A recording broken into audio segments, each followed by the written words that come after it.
Hey, I'm James. Welcome to Game Stories, where we write games that tell stories. And today we are talking about open world design.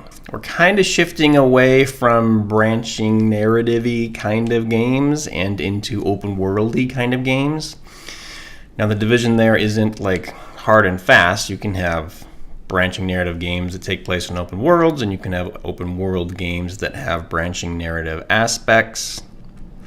So it's not a perfect division, but for the sake of simplicity and for teaching the thing, just assume that we're shifting from one to the other. We're going to focus less on branching trees and recombining those branches, and more on maps and spaces and characters in those maps and spaces and locations. And we're going to think sort of in terms of area and location and spatial distances, and less in terms of choice and consequence. Although we will still be building choices and consequences into our narrative world designs, or our open world designs, sorry.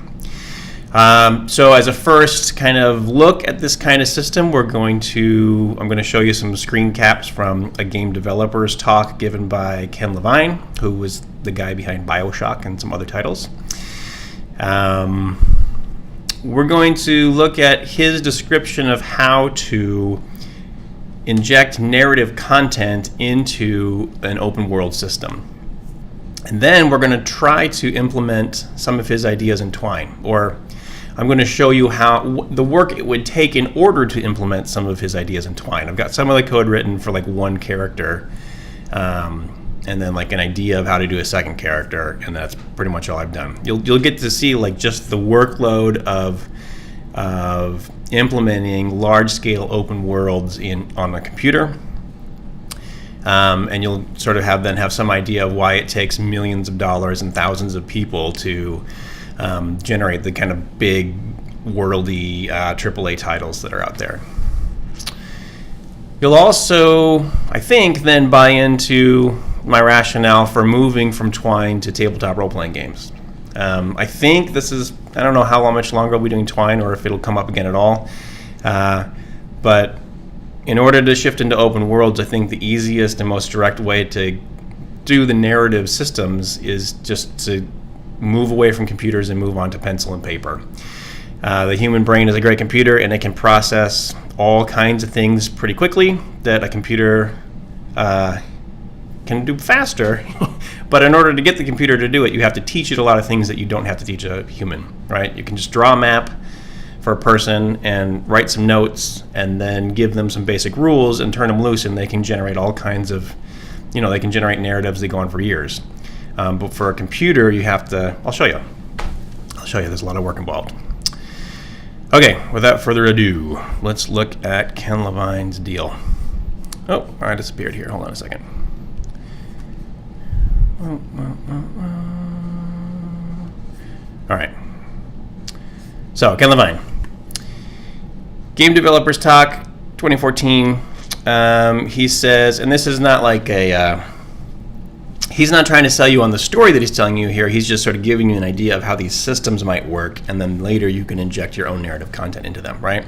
So he draws this map of the open world, which just has 4 villages: Orc Village, Elf Village, Goblin Village, and Dwarf Village.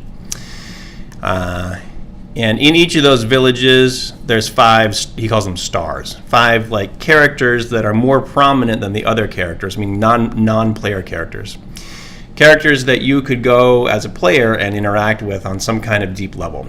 So you got Frank and Barbara and Cliffy B and Henrietta and Juliet, and their programming, their code, will have a richer narrative content than the average orc villager wandering around this town, right? The average person might just have a quick line of dialogue or two, but Frank and Barbara and Henrietta and all these other characters will have richer, deeper interactions, right? That we'll have to code in. So he talks about Frank the Orc as one example of one of these stars, and he talks about him in terms that should look familiar if you've been following the series. He talks about characters having passions, meaning things that they care about. And what you should recognize here is the slider bar. When we talked about the sort of good, evil side of the Force, dark side, light side of the Force thing from Knights of the Old Republic, And we talked about approval ratings from Dragon Age Inquisition. This is a very similar kind of system, right? But it's the way that he's using it here is that he's similar to the approval system, but it's related. Each of these bars is related to a very particular personality trait or interest. He calls them passions. A particular passion of the star character. So this is Frank the Orc, and Frank the Orc's passion is that he hates elves. So anytime that you as a character do something that's mean to elves, it hurts elves, Frank's approval of you in this area will go up. And anytime you do something that's good for elves, you go on a quest for them, you save one of them from captivity, or you help them in some mission, then Frank's approval for you in the area of Frank hates elves goes down, okay? Frank doesn't just hate elves, though. He has other passions as well, right? He hates elves. I don't know if you can read this unless you blow up your screen. He hates elves. He worships the old gods, and he's in love with Barbara the Orc. He wants to woo her, right? And you can help or hurt. You can go with or against Frank's will in all of these areas. You can do things that are bad for elves, and he'll like you more. You can do things that are good for the old gods, and he will like you more. And you can do things to help him woo Barbara the Orc, and he will like you more. So at any point that you're doing things that he likes, you're getting more and more approval from him in these different areas. And anytime you're hurting him or going against his will in any of these areas, they're going down. So conceivably, you could have this complex relationship with Frank where you're helping elves, so he doesn't like that, but you worship the old gods, and he does like that. So he's kind of middling on you now, right? And that gets represented by what Ken Levine calls the macro bar, macro passion bar. Meaning you'll sort of add up or do some math to combine all of these numbers from these bars and then put it into a single bar that says, how does Frank feel about you overall? You know, given your behavior towards elves and the old gods and Barbara and his courtship with Barbara, how does he weigh all that together? And if it's on the positive side, he's going to be happy with you. And if it's on the negative side, he's not going to be so happy with you. Let's see, did I get another? Yeah. So as you go up and down the macro bar, you hit these different thresholds, these different bars where, you know, if Frank's macro passion is positive 25, something happens. He gives you some kind of bonus, or he tells you something new about himself, or he asks you to go on a quest, or he, you know, offers you a magical item, or whatever. Something new unlocks from Frank. And likewise, on the negative side, as you get worse and worse with Frank, he approves of you less and less, then sort of bad things could come out.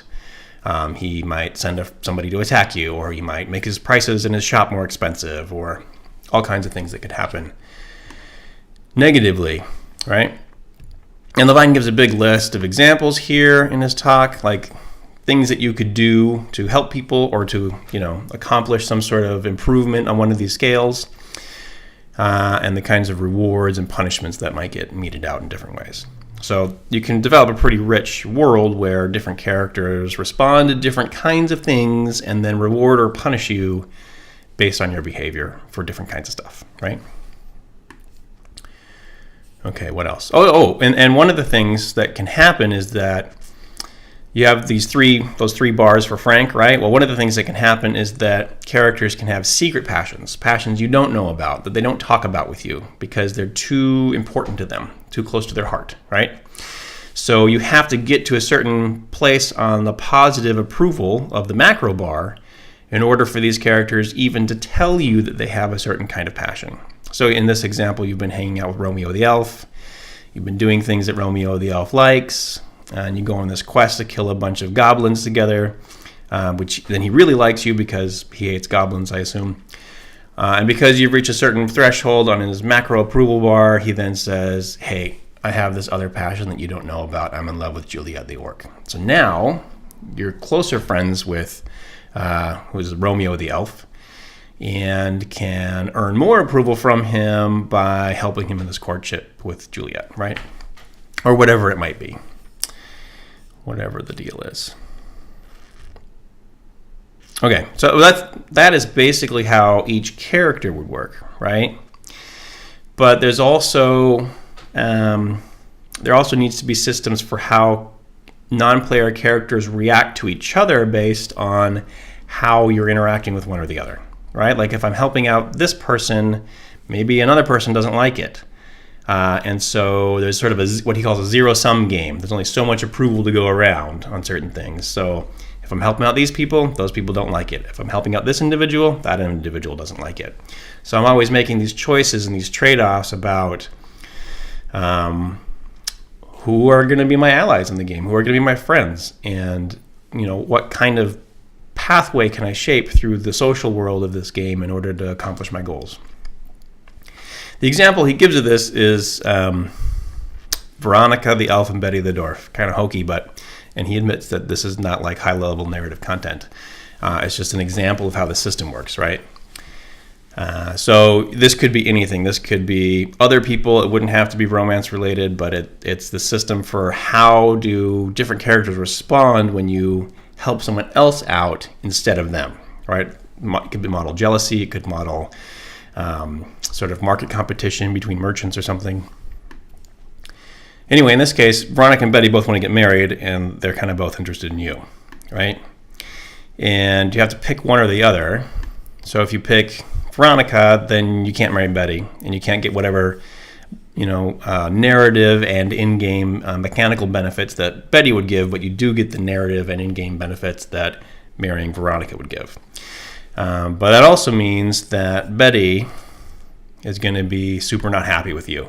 So her macro bar, this is going to affect her macro bar approval. So once you marry someone else, if you've been kind of courting them both and maybe leading her on, you marry somebody else, then all of a sudden, all of a sudden her approval rating of you goes way down, right? Is that the only slide? Yeah, because that's all the slides I have. So we've got characters that have multiple passions that will react to your behavior based on those passions, and will have an overall approval rating of you based on those passions. And depending where you're at on the macro bar, they will either give you benefits or give you punishments or take away benefits. And then there's some kind of way of characters responding to the way that you've helped other characters. Meaning, like in the Betty and Veronica example, you marry somebody, you don't marry somebody else, they might be mad at you. Or, you go into business with somebody and not somebody else, they might be mad at you. Or you decide to join the adventuring team of one squad and not the other squad, well, that other squad might not like you anymore, right? Okay, so how would you do any of this in Twine or in a digital environment? Let's take a look. So the first thing is that we have a map and not a branching narrative. Let's look at this really small.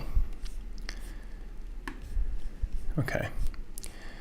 These passages are just notes because this is not easy writing to do.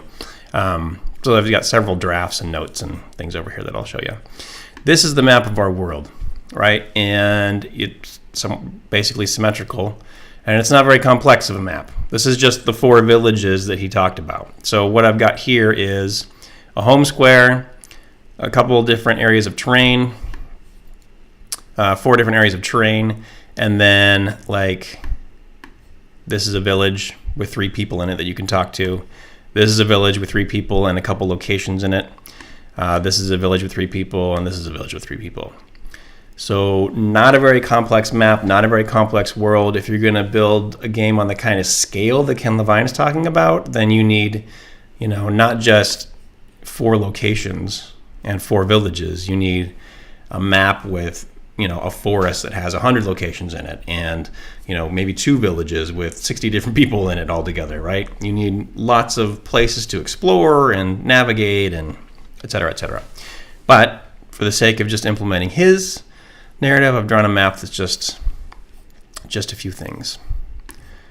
Let's go back and look at it bigger. So you can see I've got home, I've got the forest, mountains, valley, caves, I've got Goblin Village, Elf Village, Dwarf Village, and Orc Village, and different characters in them. The only one named right now is Frank. And notice that the connections between all of these are both ways. So the way that works, here, let's show you how that works. I haven't written much of this game either, but I've got the links going. Oh no, it's not gonna. Oh, I think I have to actually play it from the beginning.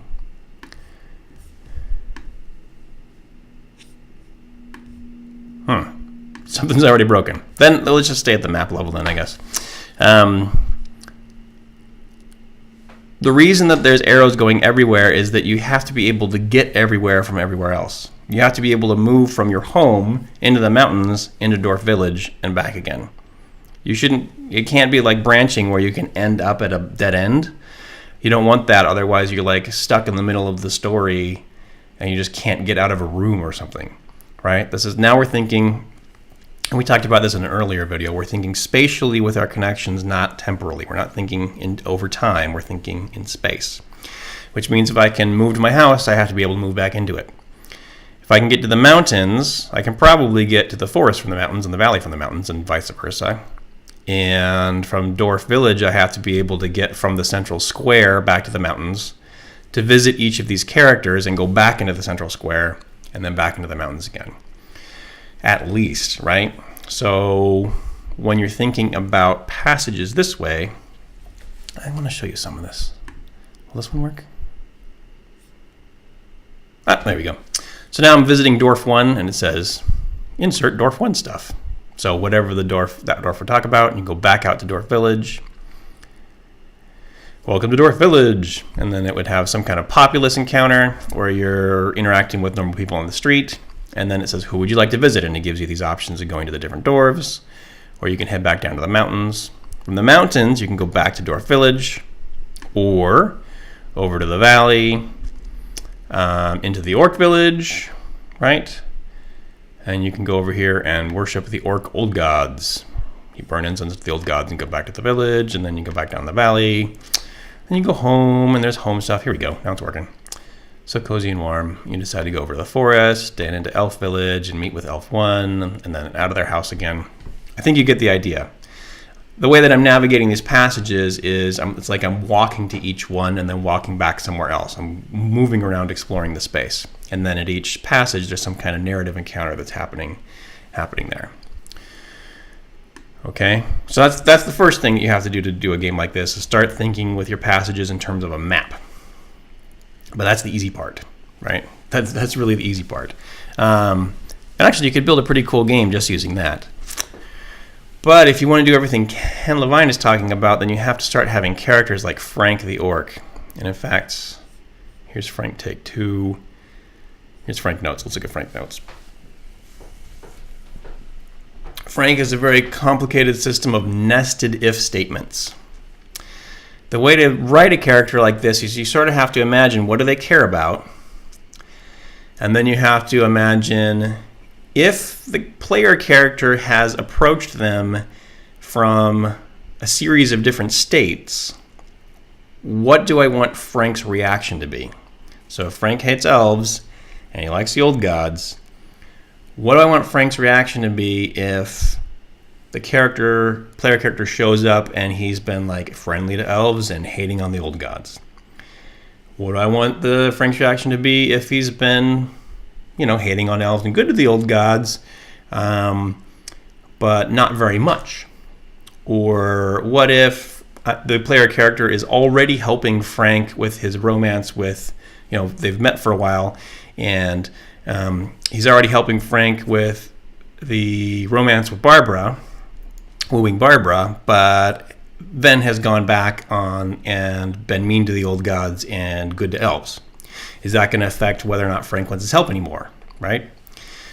So you have to kind of think about who Frank is, or who you want Frank to be, and then all of the possible encounters that the player might have with Frank, and then code a system of if statements that allows for different kinds of dialogue and conditions to happen based on those kinds of encounters. Let me show you what I mean. In order to do that, I think the best way to start is to write like a fake code. This isn't code. This is just sort of notes about the kinds of things I want to happen under which conditions I want them to happen, right? And I'll show you the code that I've written for this in a minute. So up top, I kind of want environmental details, by which I mean, descriptions of his shop.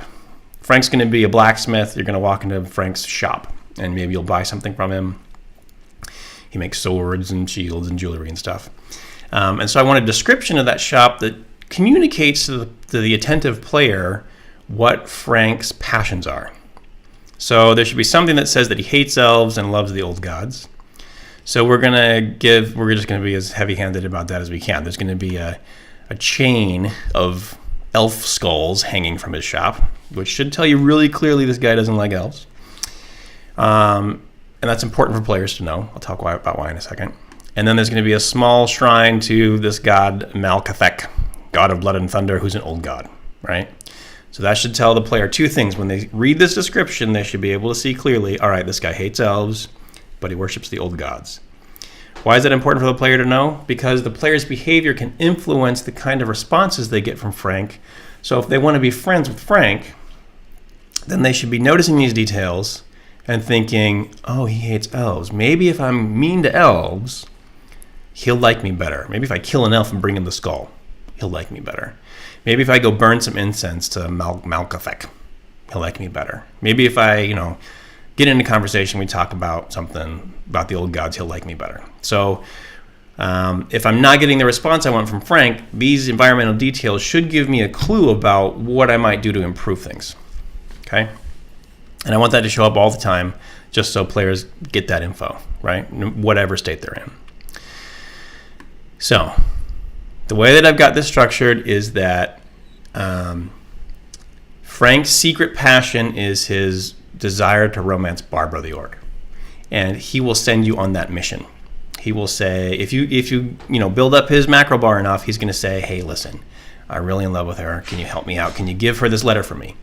Or can you can you take her these flowers? Can you buy this ring for her for me? He's going to give you the series of sort of fetch quests that then you can do to help him with his romance. So I'm calling that Frank mission. That's the mission he's going to send you on. And if it's 0, meaning he has not unlocked that for you, it's not true or false. He hasn't shown it to you yet, but it's also not false, meaning you haven't screwed it up or denied it. It's just a non-variable right now. In that case, then there's a series of if statements inside that if statement. So there's an if statement that says, is it 0? Is it Frank mission 0? Do we not know about this yet? Then test for these other conditions. Right? Where's the score at on the macro bar? If the macro bar score is below -5, then the shop is closed to you. If it's too low, he's just going to say, I don't work with people like you, not you. Nope.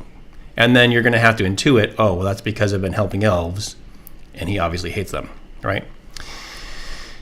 If score is below 5 but above -5, then he's just kind of grumpy and doesn't say anything to you, but you're welcome to look around the shop. That means, maybe you're not doing so good, maybe you're doing a little bit good, but not enough to impress him either way, so he's just kind of being frank and, yeah, okay, you're a customer, I don't care. If the score is above 5 but below 10, then he's going to give you an amulet. So if you show up and you're not on the mission from him yet, and you've been doing enough stuff to kind of impress him, he's going to say, hey, I like you. Have this magic amulet. It's going to help you out. All right? That's your first bonus from him. But that's only going to happen the first time that he sees you. Right? One time only, he's going to say, I like you, take this amulet. He's not going to give you an amulet every single time you show up in this condition. We want to make sure that if Frank mission is 0 and your score is between 5 and 10, if you go back 3 times, you don't get 3 amulets, right? You just get 1. So the first time you go, he's going to say, I like you, take this amulet. The second time you go, under that condition, he's going to say, hey, good to see you again. Have a look around. You want to buy an axe? But not give you another amulet.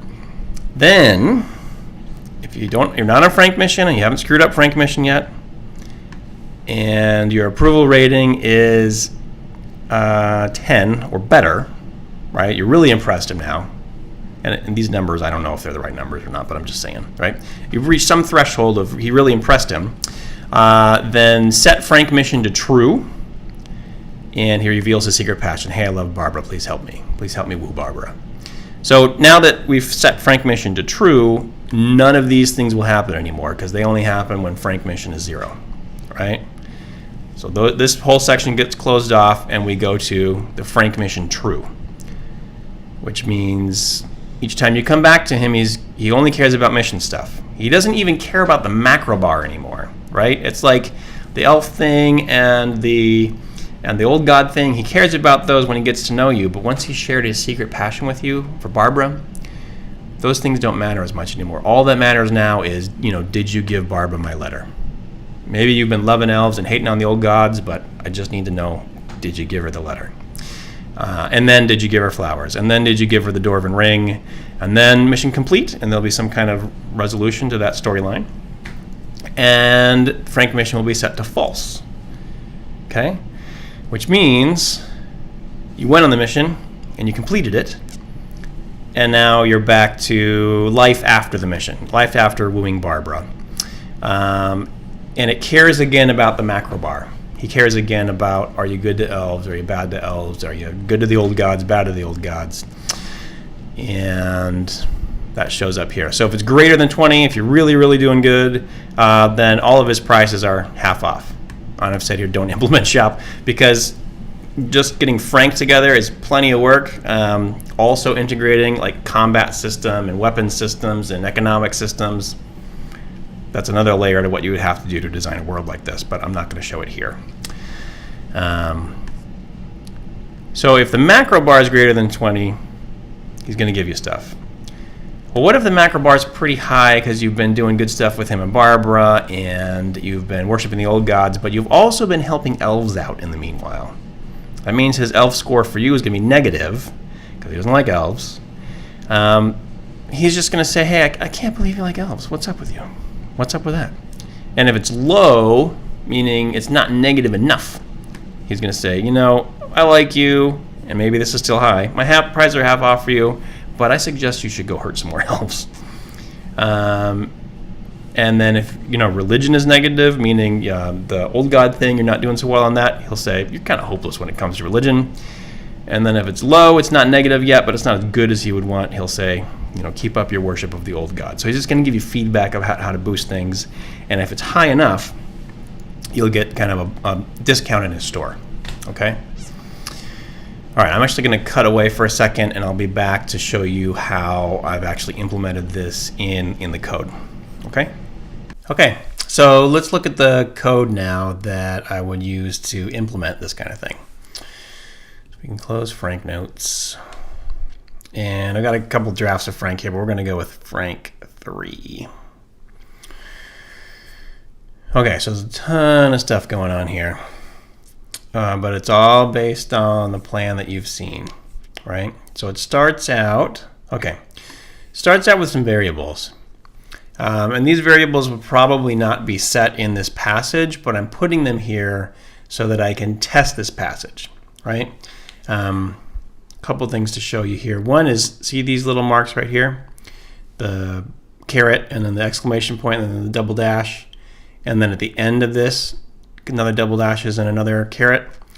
This marks off a piece of text as a comment, which means when the computer is rendering it for the player, that doesn't show up.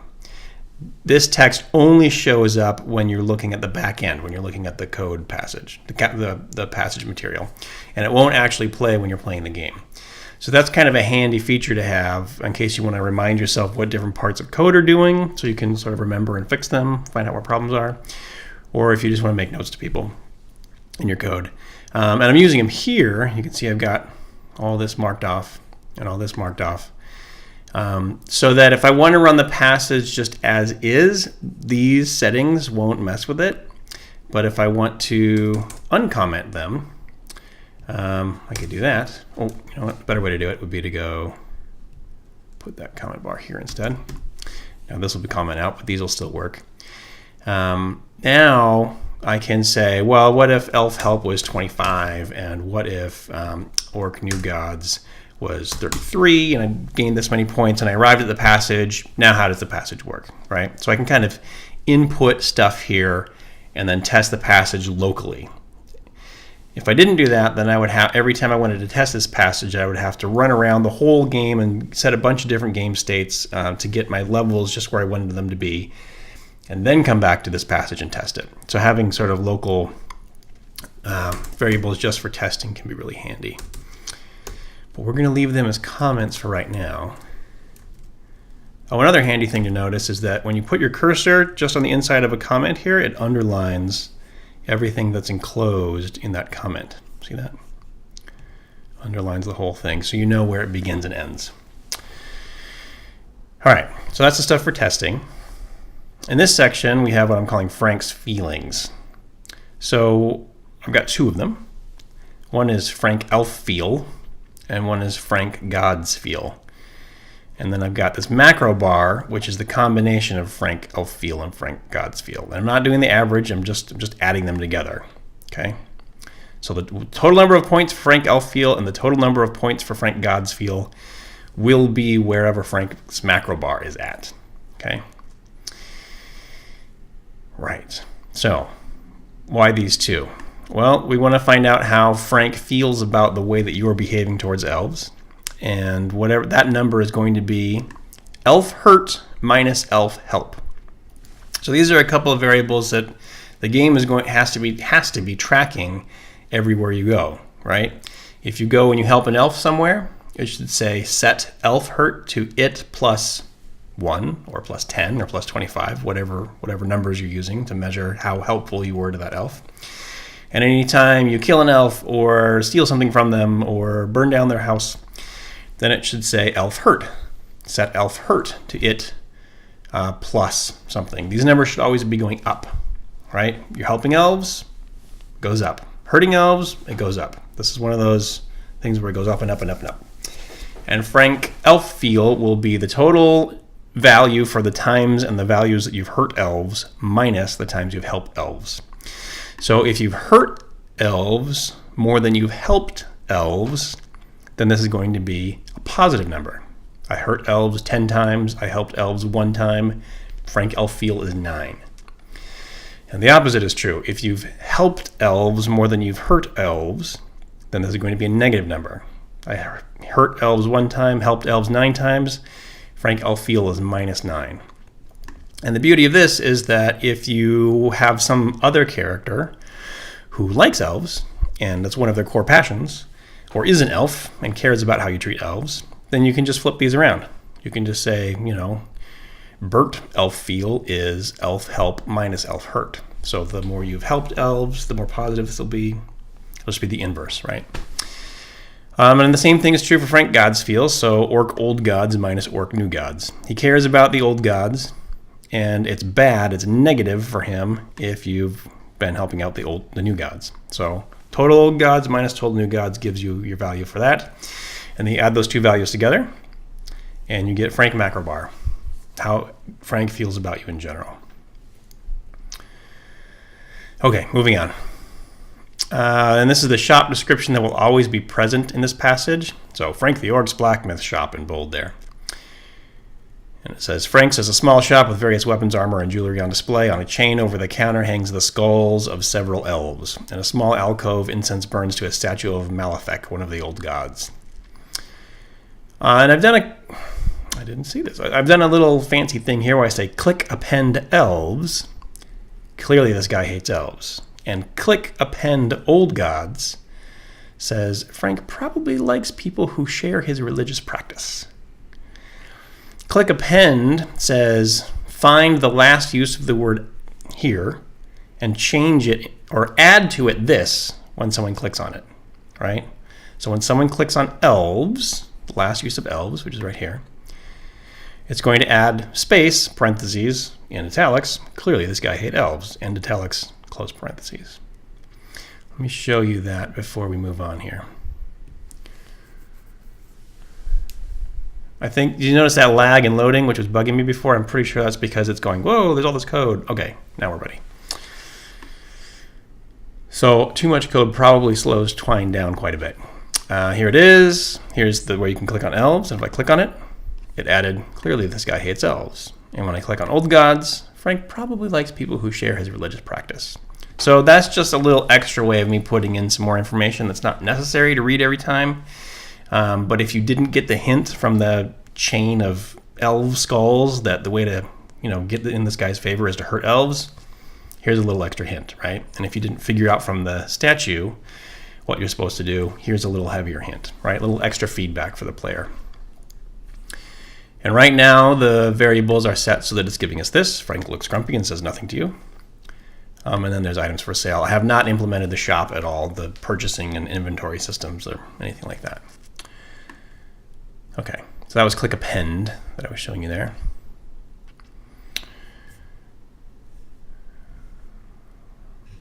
Okay, and then what is Frank going to say to us? You're always going to see the shop. What is Frank going to say? Well, here it is. If Frank mission is 0, remember this is if Frank has not put you on the mission to help him woo Barbara yet, then if Frank macro bar is less than -4, so it's -5 or less, then it says, Frank, sorry, this shop is closed to people like you. And if it's in between 5 and -5, so it's 4 to -4, Frank looks grumpy and says nothing to you as you look around the shop. Oh, notice this too. Here it says set Frank shop open to false. Notice when we play this passage, you can see the shop, you can see the items in it. If your macro bar is too low and he says the shop is closed, then shop open is false. And way down here, it says unless Frank shop open is false, show the items for sale. Okay. And if Frank shop open is false, then don't show this. So if he says shop is closed, it really will be. It will be you can't buy anything from him. So you better do some bad to elves if you want to buy some orc armor from Frank. Okay, so here it is. Here's the gaining the magic amulet. If you're between this and this, then if Frank magic amulet get is true, then he says nice to see you again. And if Frank magic amulet get is 0, meaning computer hasn't seen that variable before, then it says, I like you, take this amulet. You got a magic amulet. And then it's going to set Frank magic amulet to true, which is a variable that will interact with the inventory system. So when you check your inventory page, which again, we're not implementing, it will be able to show up on your inventory. And then set Frank magic amulet get to true. The only purpose of this variable is when the computer comes to check to see if you've gotten this thing yet, and whether or not it should give you another one. It says, oh no, he's got one, it's true, so hi, I'm not giving you another amulet. Notice I've also put little comments here to mark, like, what is this close parentheses doing? It's not totally necessary to do that, because when you put your cursor on the inside of the bracket, it underlines everything that bracket encloses, so you can see this does all of this Frank macrobar stuff. But I still put a little note there because it can get you've got so many brackets opening and closing that if you have too many or too few, the thing won't work. So I like to keep little notes.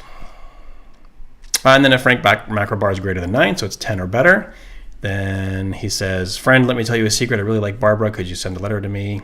And then Frank Barbara letter is true. That's for the inventory system to show that you have a letter. And set Frank mission to true, which sends us into the mission mode instead of the, hey, we just met mode. So we're out of Frank mission 0 and into Frank mission true.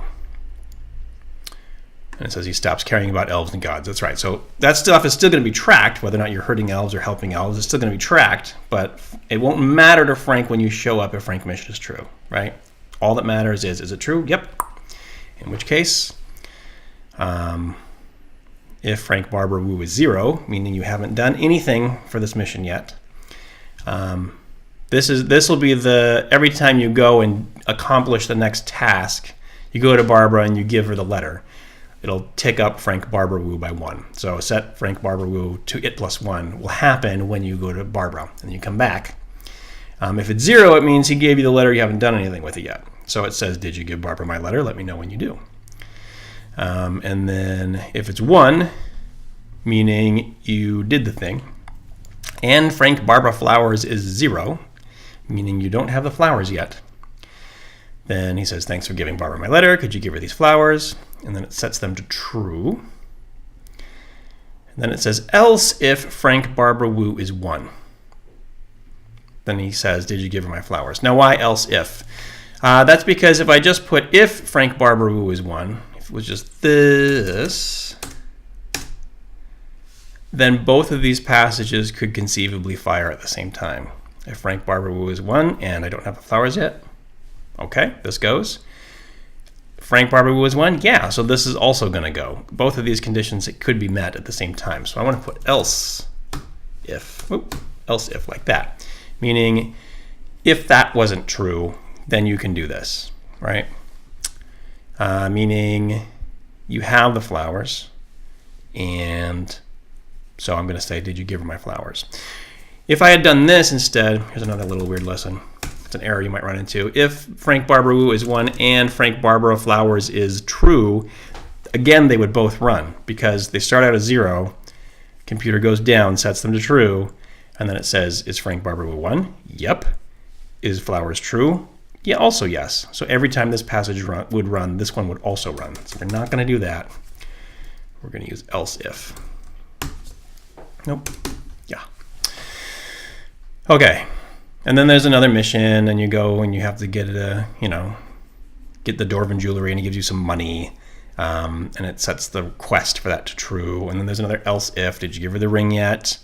And then here it is. You gave her the ring, you gave her the flowers, you gave her the letter, you gave her the ring, and you come back to Frank. Frank Barbara is ticked up as far as it can go. And he says, thanks for all your help with Barbara. She said she's in love with someone else. No hard feelings here. Have a magic dagger. You've been a friend. And he gives you, set Frank magic dagger to true. Now in your inventory, it should say you have magic dagger, and you can do whatever magic daggers do. You're not coding any of that right now. And this is the end of Frank mission being true. Oh, I failed to do something here. Really important, which is this also needs to say set Frank mission.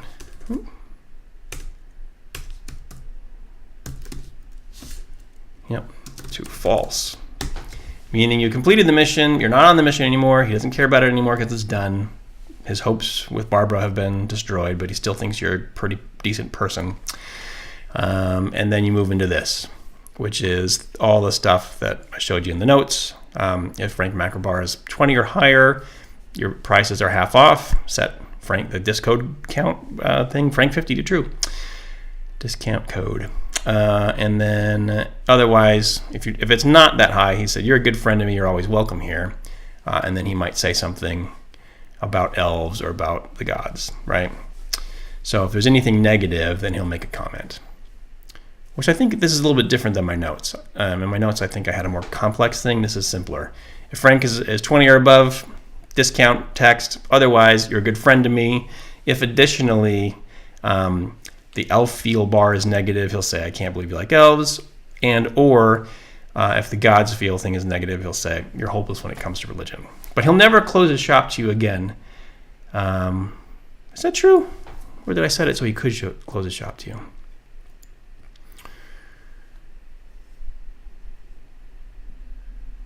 Yeah, no. So it's only if you've never been on the mission at all that he'll close his shop to you. Once you've done this work for him with Barbara, you're kind of a friend for life, no matter how many elves you help, and no matter how many times you spit on the old gods, you've still got a special place in Frank's heart. Because this only closes if you've never inside of this statement, if Frank mission is 0. If I'd put it outside of that, then it would be any time the Frank macro bar is low, he would close the shop, including when you're on the Barbara mission, right? So that's something to weigh.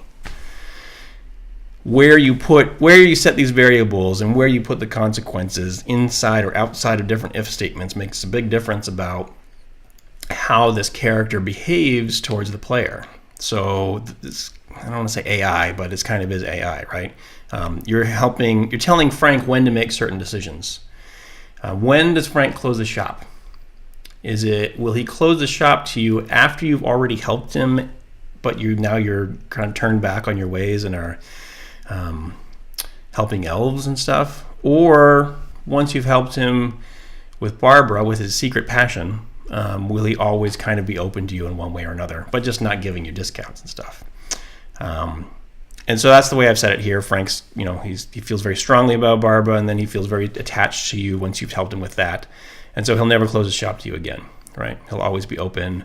But if you're really on his good side, then he gives you a discount. And you can see I've implemented that here. Sword costs, if Frank 50 is true, 10, else 20, right? Okay. I want to show you. So I don't have code yet for, I was going to do Betty and Veronica. I'm calling Bert and Vern instead. And I've sort of written some notes about how to do Bert. He's kind of a variant on a similar setup to Frank, but with some tweaks, basically about where things are inside or outside of if statements. But again, I haven't implemented the code, so I don't know if we need to see this right now. Maybe there's a couple things. So his feelings would be that he hates orcs, he loves animals, he loves elves, and you can get points for courting him, right? If you are romantic with him and you keep doing the romantic tasks, then you get closer to him that way, and his approval of you goes up and up. But anytime your macro is under 10, meaning you're courting him, but then you're beating on animals and helping orcs, you could go down and he would stop courting you, right? He would say, I'm sorry, I have to break up with you. This is over, right?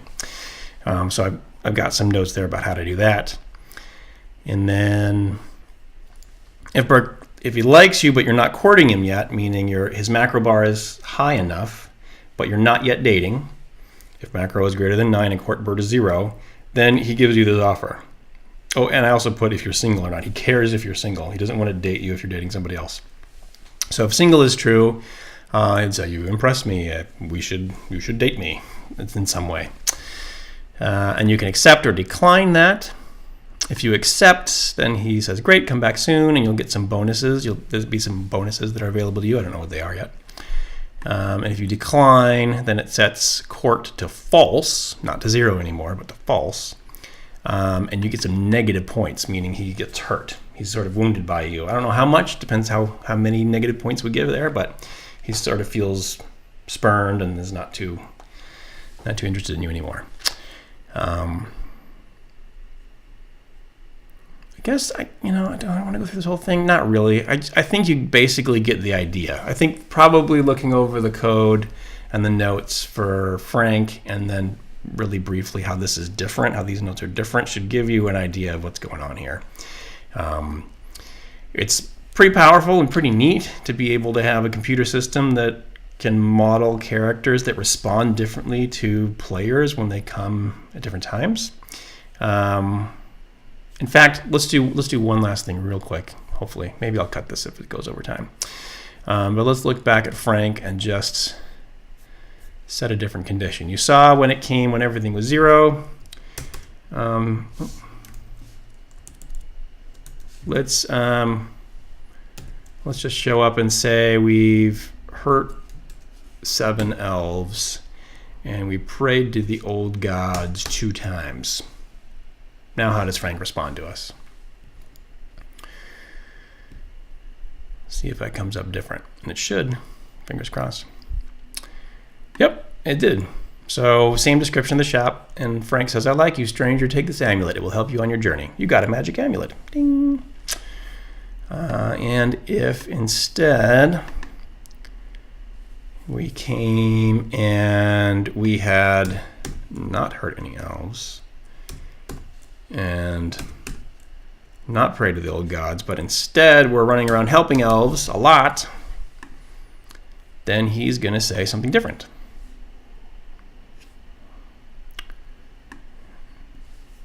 This is where, yeah, it's working. So same description again. You can sort of see what's going on and what you need to do to get in Frank's favor. And he says, sorry, the shop is closed to people like you. Meaning, and you can see the shop is not here. So all those things are working. So if you want AI or responsive characters that respond to different character states and different variables, you can do that. It's a lot of work, but you can program in a lot of thinking, a lot of sort of intellectual labor to think like, well, how am I going to structure these if statements so that Frank responds correctly in all these different circumstances, right? That's the heavy lifting of that. As we move on, I'm pretty sure that the next piece I'm going to do could be one of 2 things, but pretty soon here we're going to be getting into tabletop role-playing game systems. I'm going to show you sort of how character sheets and stuff work in D&D probably, and then in some simpler hacks of different role-playing games that make it more streamlined, an easier point of entry. And then we'll start looking, I think, at different adventure modules, and we'll start talking about how to write adventure modules and setting modules for a more open worldy play. Okay, so if there's an assignment this time, I guess it's just give this a try. See if you can create a simple character that responds differently based on how the player character arrives. You don't have to do anything as elaborate as Frank the Orc. You don't have to have like 3 different passions or secret passions, but you should have at least one passion that gets tracked in your game, and then when they arrive at the character, the non-player character, that matters to how the character responds to your player character. All right, so play around with that. Play around with how do I make living characters, or the characters that feel real and respond really based on, or in a realistic manner based on player behavior. Oh, okay, that was a lot. Good luck with that. Interesting to see what you do, and looking forward to getting into tabletop stuff with you. See you next time.